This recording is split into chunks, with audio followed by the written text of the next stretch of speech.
Cooker కూ అని కూరబెట్టింది. అంటే సినిమా చూడడం ఆపేసి ఇంక రా వంట చేద్దువు గాని అని.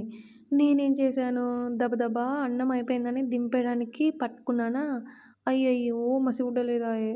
అంటే క్లాత్ చేతులతో దింపేసరికి సడెన్‌గా చేతులు కాలిపోయాయి. చాలా కాలిందబ్బా! సడెన్‌గా పట్టుకునేసరికి మంట పుట్టింది.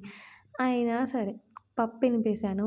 పప్పెనిపేటప్పుడు ఒకటి గుర్తుపెట్టుకోవాలి. మనం ఎవరినైనా కొట్టాలనుకుంటే అలా మనసులో తలుచుకొని గట్టిగా వినిపిస్తే అయిపోద్ది. నాకు చిరాకొచ్చే మ్యాటర్ అయితే పప్పెనపడమే. అస్సలు ఇనపను నేను. మా తమ్ముడుంటే మా తమ్ముడితోటి, మా డ్యాడుంటే మా డ్యాడీతోటి ఇనిపిస్తా. నేనిది జేసేటప్పుడు ఒక యాడొచ్చింది. ఏంటి 'రోహన్ యొక్క గ్రోత్ ఫైన్' ఏంటిదది? చిలిపి చేష్టలే ఫైన్, రోహన్ యొక్క గ్రోత్ ఫైన్ అనొచ్చింది. అడ్వర్‌టైజ్‌మెంట్ అయిపోయింది. నేను పప్పు తాలింపు పెట్టడం మాత్రం అయిపోలేదు. సినిమా వస్తుంది. ఏం సినిమానబ్బా! గుర్తొచ్చింది. 'ఓదెల 2' చూస్తున్నా. ఏంటో నేనెప్పుడు చూడలే ఆ సినిమాని. అంటే అందుకే ఇంట్రెస్టింగ్‌గా చూస్తున్నా.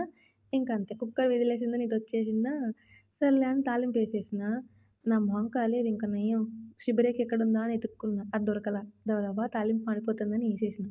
పప్పు మాత్రం ఇవాళ సూపరొచ్చింది. మా వోళ్ళందరూ అదేంటో కొంచెం చేసినప్పుడు బావుంటది. ఎక్కువ చేస్తే బాగోదు. ఇయాల పప్పు కొంచెమే చేశాను. చాలా కుదిరింది. ఆ! సూపరొస్తుంది స్మెల్. ఆమ్లెట్టు విత్ అప్పడాలు ఏసుకుంటే సెట్ ఇంకా. ఆ! మర్చిపోయినుండోయ్! చల్ల మిరపకాయలు గూడా మస్ట్. ఓకే.